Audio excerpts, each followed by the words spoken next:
"You traitor. I feel so relieved now that you're gone." These were the words my boss said to me when I was falsely accused and fired from the company. At that time, I thought it was the end of my life, but I never imagined such a turn of events. My name is Robert. I worked for a stationery company, designing stationery products. I've loved drawing since I was little. When I was in kindergarten, I used to draw lots of pictures on drawing paper with crayons my parents bought me. This didn't change as I grew up. In middle school, I joined the art club. The art club was mostly girls, so at first I felt a bit awkward, but I soon became friends with another boy in the club, David. He also loved drawing since he was little. Talking about our favorite art with David was the highlight of my days. After graduating from high school, I went to a vocational school to study design. The level of my peers was high, but that only served as great motivation for me. When it came time to start job hunting, I chose this stationery manufacturer as my top choice. I thought it would be wonderful if the products I designed were sold and used by people. I resonated with the company's philosophy of creating designs that delight customers, so I decided to apply. I was overjoyed when I got the job offer. "Good for you," David congratulated me. We had remained close even after graduating from middle school. He had also secured a position as a designer at a different stationery company. "Congrats on your offer too, David. Let's both do our best," I said. And so, we both started our careers as designers. Once I joined a company, I worked hard. I was fulfilling my dream job, so every day was enriching. I studied tirelessly, not wanting to fall behind my colleagues. My efforts were recognized by my boss then, Jason, who let me handle the design of new products in my first year. Unknowingly, I became one of the most successful among my peers. The good news continued. In my second year, I started dating a woman from the same company. Her name was Jennifer. She was a beautiful woman with big, expressive eyes. When I worked late, she would tell me, "Don't push yourself too hard." I was drawn to her kindness. A year after we started dating, I proposed to her in a fancy restaurant, and we happily became husband and wife. On our days off, we enjoyed shopping together and had a great time. Divorce seemed like something that would never happen to us. However, in my fourth year at the company, an incident occurred that disrupted our happy days. My direct boss changed. His name was Michael. Michael was the worst, unlike his predecessor, Jason. He was terribly biased.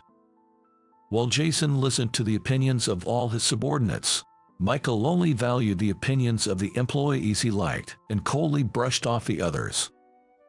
I don't know why, but Michael had it in for me and treated me especially harshly. "This design is no good at all. What were you thinking?" Michael would say things like this and berate my proposals. My hard-won ideas were dismissed without proper consideration, which was incredibly stressful. But I didn't do anything rash. Michael was moody and could suddenly become nice to people he disliked if they achieved something like winning an external competition. Before Michael arrived, I had occasionally been commended in company competitions, so I thought if I won the next one, his attitude might change. Besides, there might be another position shuffle in time. I might get transferred to a different department. So, I decided to stay calm and ride it out without causing any waves. When things got unbearable, I vented to David and Jennifer. Talking about it really did make me feel better, significantly lightening my worries. As I was getting through my days like this, another company competition was approaching. I worked tirelessly, sparing no effort for my ideas. And it paid off.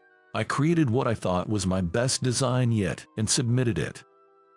On the day of the results, I won first place. The winning design would be commercialized. Thinking of my design being held by so many people filled me with excitement. That's fantastic. Congratulations. Even Michael, who had been so sarcastic before, came over with an almost fake smile. Thank you very much. Maybe this would improve my relationship with Michael. I went home with a light heart, feeling relieved. But 3 days later, when I arrived at work as usual, the place was in an uproar. Robert, come here. Michael called me over with a stern face. What the heck is this? He yelled, slamming some documents in front of me. They were labeled new product and showed product images. The problem was the design. Although different in the details, it closely resembled the design I submitted in the competition. This is a new product announcement from a rival company. It's almost identical to your design. Clearly, information has been leaked.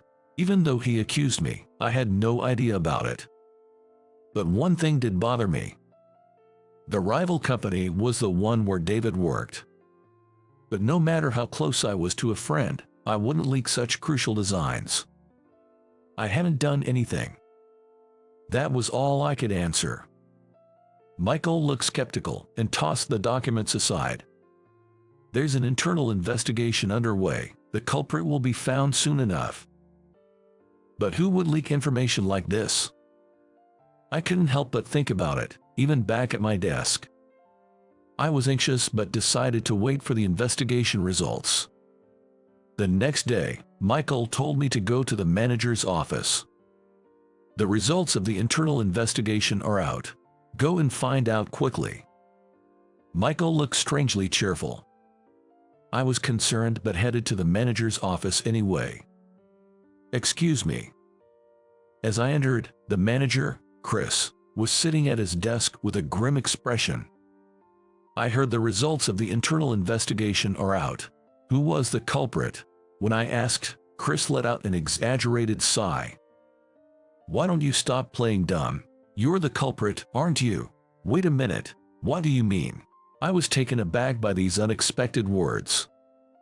Chris turned his sharp gaze towards me. It turns out that a friend of yours from middle school works at that rival company. You probably wanted to help your friend by intentionally leaking the design. That's nonsense. I don't know anything about this. Despite my desperate plea, Chris wouldn't listen. Lately, their company's sales have been declining. You probably wanted to help your friend by intentionally leaking the design. Keep your friendship games outside of work. That's not true. Please listen to me. Enough. Since you leaked crucial information, you are naturally fired. Don't bother coming back. My protests were futile, and I left the manager's office feeling dejected. When I returned to my desk, Michael approached me, seizing the opportunity. You traitor. I feel so relieved now that you're gone. His words pierced my heart. To think my precious idea was leaked and then I was framed for it. I was anxious about what to do next, but there was something more pressing that I had to take care of first. I needed to talk to my wife, Jennifer, about all of this. When I got home, I told Jennifer everything. I'll find a job soon. I promise not to make you struggle, so please stay with me. I was sure Jennifer would believe me and stand by me. But then she said something unbelievable. What are you talking about? I want a divorce. What? I married you because you were a breadwinner. I thought I'd found a convenient ATM machine, so I wouldn't have to worry about money. But now that you're fired, an ATM, is that how you saw me? Yes. If you can't earn money, there's no point in being married. It seemed I was the only one who thought we had a loving home. There was never any love to begin with. Why did I fall for someone like Jennifer? What did I see in her? What are you standing there for? Get ready to leave. I was so dismayed by her harsh words that I couldn't even respond. It's better to cut ties with such a woman. I'll treat it like a bad dream and move on. I decided to accept the divorce. It was a surprisingly swift ending. The next day, I was drinking at a pub with David. I just couldn't handle it without a drink. After showing him the design I submitted for the competition and telling him everything, David was both shocked and angry at Jennifer and my bosses. It's terrible to marry someone for their money, and there's no way you leak information. Thanks, I'm glad you say that. Feeling David believed in me was a relief. I was grateful to have met him. Robert, we can't let this end like this, let's fight back. David was still angry and made a suggestion. But how do we fight back? The guy who passed off your design as his own is in the same department. Actually, he's the son of your former boss, Michael, but he has no real talent and was about to be transferred to another department. Is that so? Michael leaked my design for his son's sake. It seems like it, and the designs he submitted were completely different from his previous ones. I thought it was strange, but I never imagined he'd plagiarize someone else's ideas. It all made sense as a story, but there wasn't a single piece of evidence to prove it. When I mentioned this to David, he said, "I'll try talking to Michael's son tomorrow." The next day, David called me. "How did it go?" "Sorry, I couldn't find any evidence." David sounded dejected. Michael's son insists he didn't know anything and that it was all his idea. He even threatened me, saying he wouldn't tolerate any further inquiries. I see. It's not easy to admit to a crime. I was somewhat expecting this, but it still brought me down. I'm sorry, but this is all I can do for you. I understand. It's okay, David. You've done enough. I didn't want to trouble David further, and I was grateful for his help. After thanking him, I ended the call. 2 days later, I was on my way to an interview with a company. I thought I couldn't afford to mope around, so I started looking for a new job. I hope I can find a job quickly. I was walking with a feeling of unease. That's when I spotted something large by the roadside. What's that? As I approached, I realized it was a person, lying motionless on the road. She was pregnant, judging by her big belly. Are you okay? The woman lying down was very pale and only grimaced in response to my calls. I quickly called an ambulance. While waiting for the ambulance, I comforted her, rubbing her back and reassuring her that everything would be all right. The ambulance arrived in about 5 minutes and immediately took her to the hospital. An EMT asked me to come along, so I accompanied her to the hospital. Upon arrival, she received immediate medical attention. Both mother and child were safe. That's a relief. I felt a wave of relief and exhaustion wash over me. You can see how she's doing now. Are you her husband? Asked the doctor. I was surprised. I'm not her husband. I just happened to be there. Oh, I see. I heard from the EMTs that you were her husband. My apologies for the misunderstanding. Right around when the misunderstanding was cleared up, her real husband arrived. His name was Ethan, and the woman's name was Emily. Ethan looked me in the eye and shook my hand. Thank you so much for helping my wife. I'd like to thank you properly later. Could I get your contact information? So, we exchanged contacts. That's when I suddenly remembered about the interview. Looking at my watch, I realized I had missed the appointment time. I tried contacting them anyway, but they said it was too late for the interview. I was glad Emily was safe, but it seemed I just didn't have any luck. All the preparation I did for the interview was for nothing. Feeling down, I left the hospital. Several days later, I received a call from Emily. She wanted to thank me and asked me to come to her house. When I arrived at the address she provided, Emily and Ethan greeted me. Emily looked much better, and it was clear that she was okay now. Thank you for the other day. Please make yourself comfortable today, she said. The dining table was laden with a lavish spread of food. Emily and Ethan said they had prepared it together. Then, I'll gladly accept your hospitality. Every dish was delicious, and before I knew it, I was enjoying the meal heartily. They served alcohol too, and I found myself getting tipsy. At some point, the conversation turned to work.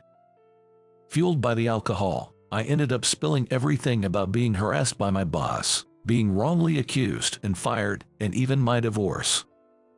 After I finished, Ethan and Emily looked contemplative. I was wondering what they were thinking when suddenly, Emily said something unexpected. "Robert, aren't you angry about being treated so terribly? If you want to fight back, we'll help you." I was taken aback by her sudden offer. I did feel awful about being wronged, but without any evidence, I thought I had no choice but to accept my fate. "I appreciate it, but without evidence, there's nothing we can do." That's when Ethan smiled. "Actually, I'm a detective. I can conduct various investigations. Plus, Emily's sister, Lisa, is a lawyer. We can surely help you." Really? I was surprised by this sudden turn of events. "Robert, you're a wonderful person who doesn't hesitate to help others in need. It's wrong for someone like you to be treated so unfairly. Let's prove your innocence." Encouraged by Emily's strong words, I made up my mind. "Okay, please help me." I nodded and asked for their assistance. A week later, Ethan reported back on his investigation. I first approached Michael's son.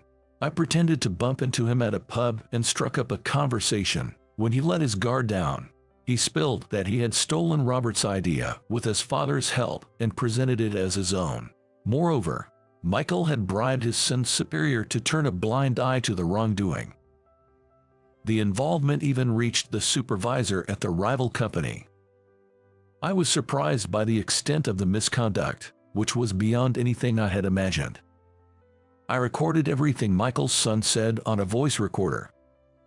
"Thank you, but I'm concerned about something. I submitted my competition design directly to the employee organizing the contest, not to Michael. Submitted designs are strictly managed, so Michael shouldn't have been able to get his hands on it. How did he pass my design to his son?" Ethan hesitated before speaking. "About that, it seems your ex-wife Jennifer is involved. Didn't you bring the design home to work on it before submitting?" "Yes, I did. I worked on the idea and made revisions at home." "Are you saying Jennifer stole the design while I was off guard and gave it to Michael?" "It's possible. From what I've found, Jennifer was apparently having an affair with Michael." Ethan showed me a photo. There were Michael and Jennifer, looking intimate as they entered a hotel. I can't believe this. I was shocked and angered. It's unforgivable that they did this behind my back. "Yes, Lisa has approached your former company and arranged a meeting with Michael to reveal the truth." A few days later, I went to my former company with Lisa. In the reception room, Michael was waiting. I explained our deductions based on the evidence, trying to contain my anger. But Michael was stubborn and refused to admit anything. I couldn't back down now. As I persisted, Michael finally lost his temper. "Enough of your accusations. If you continue, I'll have you thrown out." That's when it happened. "Perhaps you should calm down a bit," President Thompson said as he entered the reception room. At his entrance, Michael immediately turned pale. "Michael, all the evidence is here. It's in your best interest to admit it." Faced with Mr. Thompson's imposing demeanor, Michael's expression turned to one of fear. Finally, it seemed he resigned himself to the truth and admitted to conspiring with Jennifer to leak the information. He explained that he had plotted this to help his designer's aspiring son and to take me down, as I was a rising star and in the way. Mr. Thompson turned to me. "I apologize for firing you based on a careless investigation. The dismissal is, of course, revoked. I heard from your previous boss, Jason, about your dedication. If you are willing, would you come back? Of course, you would work in your former department as a designer." I felt the anger inside me dissipate. The joy of being able to work as a designer again welled up in me. "Thank you very much. I would be happy to return." Thus, I was able to return to my calling as a designer. Jason became my boss again, and the workplace became more comfortable. Michael was fired, and Chris, who conducted the careless investigation, was demoted. I sued Jennifer and Michael for their affair and demanded compensation. Their payment caused them a lot of difficulties. Furthermore, David told me that Michael's son and his supervisor, who had joined in the misconduct, were also exposed and fired. Justice was served to the wrongdoers, and I finally felt at ease. It was a tough ordeal, but good things came from it. I started a relationship with Ethan's family, especially with Lisa.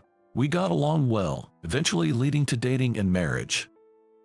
Lisa is a woman of strong justice, and this time, I was able to build a home full of love. I worked harder than ever at my job and was promoted. I am deeply grateful to those who helped me when I was at my lowest. I plan to cherish those people and continue living an honest life. I heard you got a job at a food company, but then you got fired. You probably did something unnecessary and got disliked. You meddlesome jerk. I reconnected with a female classmate, Sophia, at the office. Due to past troubles, she completely despised me, Ethan. Because of that, she mocked me with such remarks. However, when I revealed my true identity to her, Sophia seemed taken aback. My name is Ethan. I'm just an ordinary guy, but I take pride in one thing. That is, my grandfather's long-established butcher shop. It's a small, yet renowned store that has been in business for generations and has even been featured on TV. The shop is located in a shopping district. Due to a large shopping mall opening nearby, customer traffic has significantly declined, leading to the closure of many other stores. However, my grandfather's store has continued to thrive without a decrease in customers. This is partly because it's a famous store that sells quality meat. But it's also largely due to my grandfather's treatment of customers.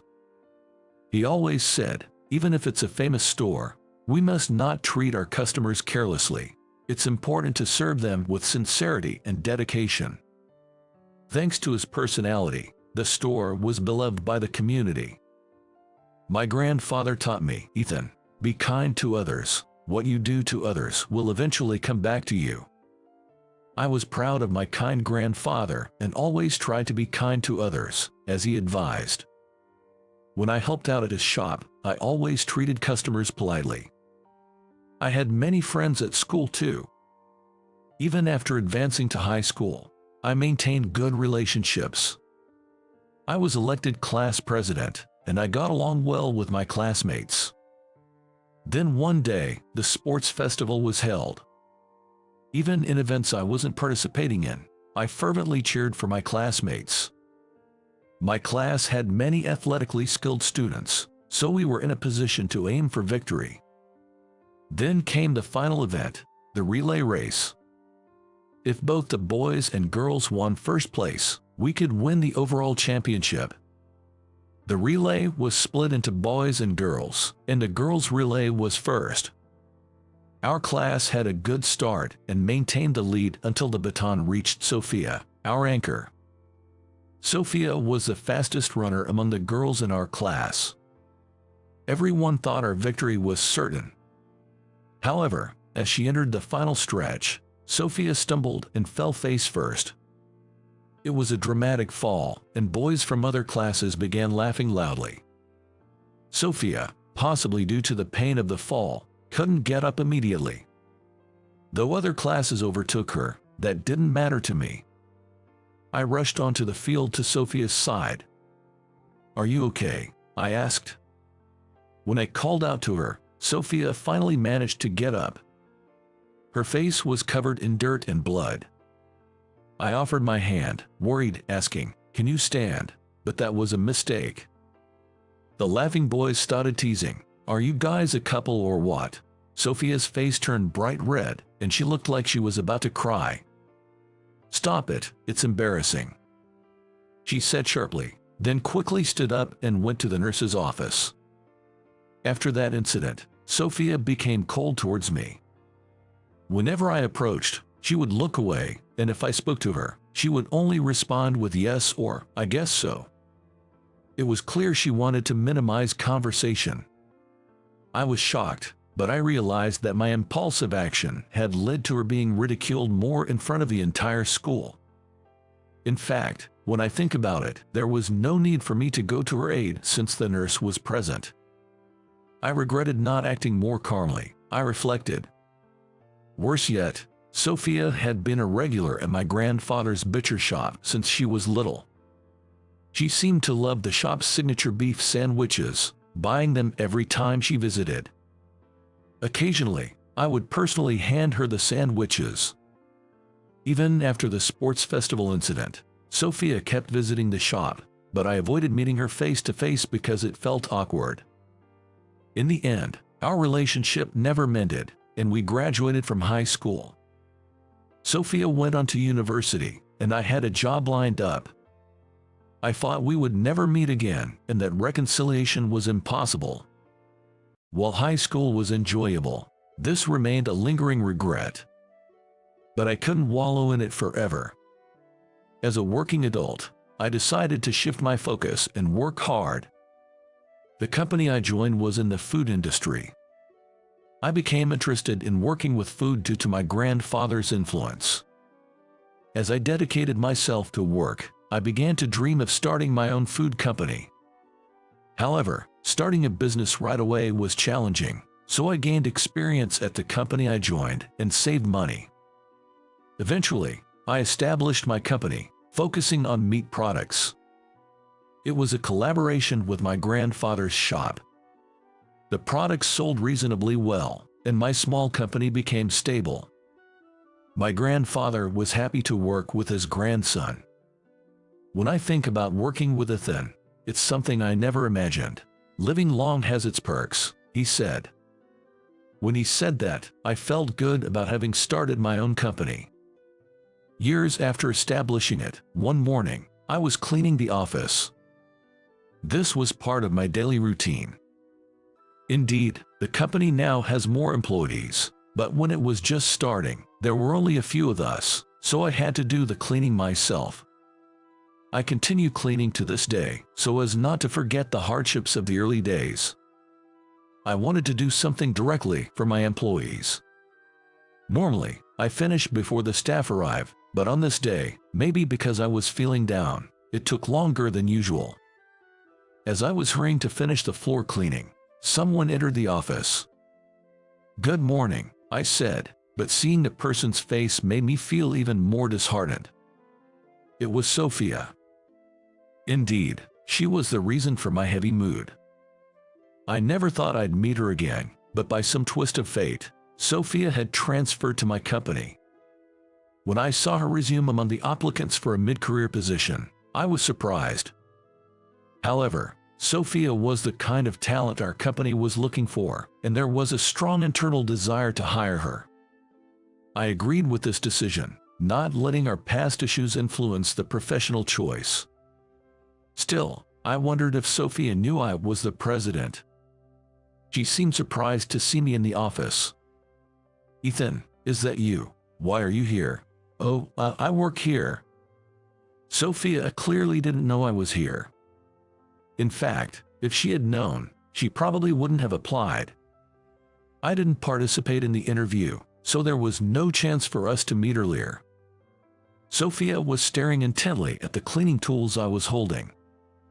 "Hey janitor, I heard you got a job at a food company, but you got fired. You probably did something unnecessary and got disliked. You meddlesome jerk." Sophia began to rant, her face turning red with anger. She was misunderstanding the situation. Since we were going to work together, I thought it best to clarify my position, so I spoke up. "I'm not a janitor. I'm the founder and president of this company. I left my previous job to start this one. I wasn't fired." As I showed her my employee badge, Sophia's mouth hung open in shock. Embarrassed, her face grew even redder. Then, she snorted and turned away, walking off somewhere. I worried that Sophia might impulsively quit the company out of frustration, but fortunately, she wasn't that childish. Sophia was competent at her work and quickly became a significant asset to the company. Many other employees agreed that hiring her was the right decision. However, she continued to be cold towards me. She acted normally in front of others, but when we were alone, she treated me coldly, just like in high school. I wanted to apologize for the past, but her aura of not wanting to talk made it hard to bring up. I realized that human grudges don't easily fade, leading to some disheartening days. About 3 weeks after Sophia joined the company, I was approached by a female employee named Amber. Amber had joined the company at the same time as Sophia. She said she had some work-related concerns and wanted to discuss them over dinner. Such requests happened a few times a year. Due to the small size of the company, the distance between employees and the president was close, creating a good atmosphere. This was also a charm of my company. Of course, the relationship with Amber was strictly professional. There were no underlying motives. After work, we went to an Italian restaurant. Amber mentioned she was having trouble with a difficult client she was currently handling. This client was known for being challenging and had really liked Amber's predecessor. They had put up quite a fuss when informed of the change in representative. Although they were eventually persuaded, it seemed the issue was still lingering. I shared insights on the client's personality and tips on how to build a good rapport with them. Having dealt with them since the founding of the company, I knew the best approach. Amber probably heard about this and came to me for advice. I remember the previous rep also took time to build a relationship, so if you're careful and polite, it should be fine, I said. When I assured her like that, Amber seemed relieved, and the dinner meeting ended smoothly. After parting ways with Amber, I was walking home. Then, a woman approached from the opposite direction. At first, I thought she was just another office worker, but upon closer inspection, it was Sophia. Despite our poor relationship, we seemed to run into each other quite often. She frowned as if thinking, "Not him again," when she noticed me. I was about to pass by without saying anything when, surprisingly, Sophia spoke to me. "I walk this way home every day but have never seen you, Ethan. Why are you using this road today?" I was a bit taken aback by her lengthy question, but explained that I had been to dinner with Amber. Of course, I clarified it was a work-related meeting. However, the more I explained, the more upset Sophia seemed to get. Finally, she just said and briskly walked past me. I couldn't quite understand why she was so angry, but I figured she must dislike everything about me. A week later, a welcome party was held for Sophia and Amber. The atmosphere was calm and the event proceeded smoothly. With alcohol flowing, everyone was having a good time. Sophia didn't speak to me but seemed to enjoy herself. The welcome party ended smoothly, and everyone left the restaurant to head home. I too was walking towards my house. I was walking towards my house when suddenly, a cheerful voice called from behind, "Hey, wait up." Turning around, I saw Sophia running towards me, smiling broadly. I wondered if Sophia had come just to make a sarcastic remark, but she was smiling cheerfully. Her smile was completely free of malice.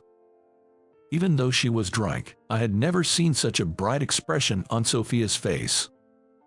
I wondered what was going on. When Sophia caught up with me, she fell into step beside me and looked a bit sad. "Your expression looks gloomy. Do you really dislike being with me that much?" No, it's not like that." I stuttered a denial, and Sophia's face brightened up. "That's good then. I've liked you, Ethan, since middle school. I'm glad you don't hate me. Liked me since middle school." Contrasting with the joyful Sophia, my mind was in complete disarray. Sophia doesn't hate me. It was hard to believe. "No way, are you serious?" "It's true. Even back in school, it was my dream to walk home just like this with you." Sophia walked beside me with a light, almost skipping step. I took a deep breath, trying to stay calm. Surely, she was just joking because she was drunk. Considering our past, that seemed like the most natural conclusion. Sophia accompanied me all the way to the fork in our paths. During that time, we talked about various things. We discussed family matters and her recently adopted cat, although her conversation topics jumped around a bit, likely due to being tipsy. There were no sarcastic or negative remarks towards me. I had never seen this side of Sophia before. Though bewildered, I found the conversation more enjoyable than I expected. When we parted, I even felt a bit regretful. I wished we could have spent more time together. Sophia said, sad to leave, but bye for now, waving her hands energetically as she headed home. How great it would be if she were always this approachable. The next day, waking up, I remembered the previous evening. Despite what had happened, I wondered how I should interact with Sophia now. I was already struggling with our interactions, and her confession made things even more awkward. But I couldn't use this as an excuse to skip work, so I went to the office as usual. Fortunately, I had plenty of work that day that kept me confined to my office, so I didn't see Sophia in the morning. At lunchtime, I waited a bit later than usual to go out, hoping to avoid meeting her. Our employees usually go out for lunch right away. I thought Sophia would have already left by then, so I could avoid her. Yet, as soon as I stepped into the hallway, I bumped into her. She might have been thinking the same thing. Sophia looked puzzled. And I probably had the same expression. We stood in silence for a moment, but Sophia's face gradually turned red. "Do you remember what I said last night?" she asked in a soft voice. It seemed Sophia remembered the evening as well. "Yes, I remember." When I answered, Sophia fell silent again. She was looking down, fidgeting. Maybe she was embarrassed about saying something strange. I was about to say, "You were probably just joking because you were drunk. Don't worry about it." But Sophia spoke up before I could. Would you like to go out for dinner tonight? There's something I really want to talk about," she said. Sophia looked like she had made up her mind about something. Her earnestness was evident, so I agreed. After work, we met at the company entrance and headed to a restaurant. Sophia remained silent for a long time. I thought about initiating a conversation but felt it might only lead to an awkward atmosphere, so I stayed quiet too. The conversation turned serious only after the food was served. Sophia, looking determined, looked at me and said, "It's not a joke. I really do like you, Ethan." Her eyes showed sincerity. She wasn't drunk, and I could tell she wasn't lying, but I was still surprised. "Really?" "Yes, really. I started liking you back in middle school, when I saw how politely you served customers at your grandfather's shop. I loved the way you kindly handed me the sandwiches." I have known Sophia since we were kids, but I never realized she felt that way. I was so happy when I found out we would be attending the same high school. I had always wanted to confess my feelings to you, and I decided I would do it after the sports festival. I thought if I did well in a relay race, maybe you would notice me, but you know what happened. Yeah, you fell. It was so embarrassing to fall face first in front of the whole school. I was happy you came to help, but I was mortified that the guy I liked saw me in such a messy state, and then being laughed at by the boys. I just lost it and snapped at you. I'm sorry." Sophia shook her head in apology. I decided to accept her apology. It was a relief to know she wasn't angry. Sophia continued, "I've been looking for a chance to apologize, but I was too shy and embarrassed to even talk to you properly. Eventually, it seemed like you started avoiding me, and I thought you completely hated me. I couldn't muster the courage to apologize, thinking you wouldn't forgive me. When we met again suddenly, I didn't know how to act and ended up being standoffish. And then I missed another chance to apologize. I had no idea Sophia had been feeling this way. I had always thought she held a grudge against me. So, the Sophia I saw when you were drunk was closer to your true self. Yes, when I'm drunk, I somehow manage to speak my mind. I've always wanted to talk to you like that, but after sobering up, I felt embarrassed about what I did. Sophia looked down again. Now that I knew the whole story, she seemed endearing. She was competent at work but quite clumsy when it came to love. I know it might be too late, but I'd be really happy if you'd go out with me, Sophia said, her face flushed. I took a moment to think and then replied, yes, let's give it a try. Sophia's eyes widened. Even after I was so horrible to you, you're okay with this? I was avoiding you too, without talking things out. It's only fair. Besides, I enjoyed walking home with you yesterday, and from watching you at work, I can tell you're a good person. I meant every word. When I walked home with Sophia, I had thought how nice it would be if this could continue. Thank you. From now on, I'll be honest with you, Ethan. Sophia and I raised our wine glasses in a toast.